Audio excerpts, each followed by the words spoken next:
Greetings, my name is Vũ Thiên An, and this is my submission for Voice Your Mind with the following resolution. Điểm số không thể hiện đúng năng lực của học sinh, hay grades cannot truly reflect student abilities. Amidst the current education landscape, such topics have been brought up for discussion, and the resolution can be defined as follows.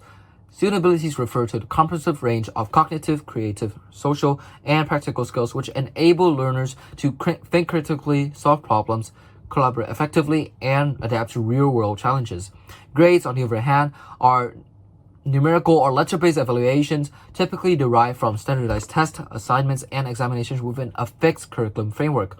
Today, I stand firmly in support that this resolution, and I will demonstrate through two core contentions why our current grading system fundamentally fails to capture the true essence of human abilities. My first contention is on an education which focuses on memorization over genuine understanding. Take the typical examination structure. Students will spend weeks cramming different formulas, subjects, equations, data, which are information that they proceed to jam onto answer sheets and promptly forget. A 2011 study by 𝐘𝐿 and Bloods in the Journal of Science had found that students who participated in retrieval practice retained 50% more information long-term compared to those who simply reviewed material for tests. Yet our grading system still rewards short-term memorization over long-lasting understanding. If grades were truly reflective of ability, they would measure a student's capacity on how well they apply real knowledge into real applicable situations, not merely the ability to recall information under time pressure. A student who scored 95% from memorizing textbook answers is receiving the same recognition as one who scored the same grade but through deep analytical thinking. Yet these represent vastly different skill sets. Real-world success comes from innovation, from problem solving and adaptability, none of which are adequately captured by multiple choice tests or formulaic essays.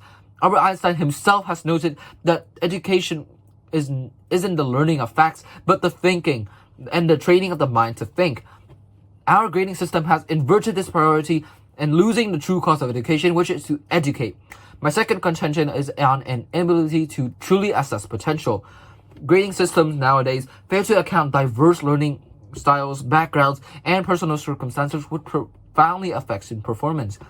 Howard Gardner's theory of multiple intelligences identifies at least 8 distinct types of intelligence: linguistic, mathematical, spatial, musical, kinesthetic, interpersonal, intrapersonal, and naturalistic.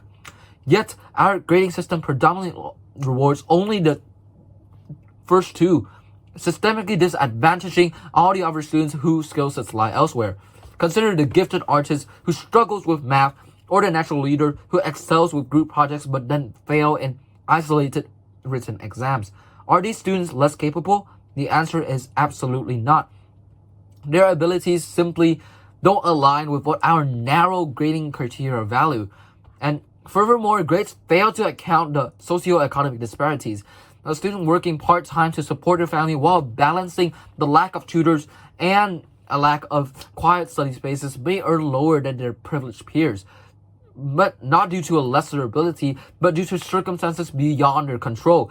Research from Georgetown University Center of Education and the Workforce had found that students from high-income families are 8 times more likely to score in the top quartile on standardized tests compared to those from low-income backgrounds.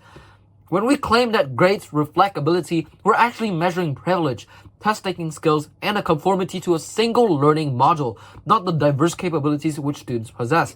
My third and final argument is that the obsession with grades are actively damaging the learning process by incentivizing strategic behavior over genuine education. When grades become the primary goal, students optimize for points rather than growth.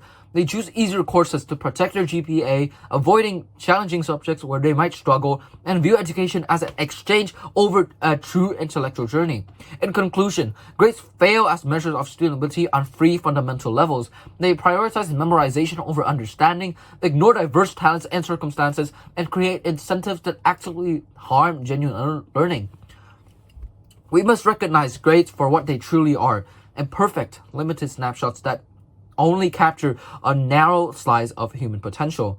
If we genuinely want to nurture capable students, we must move beyond the reality of grades and embrace more holistic, more authentic, and more effective forms of assessments which will recognize the full spectrum of human ability. Thank you.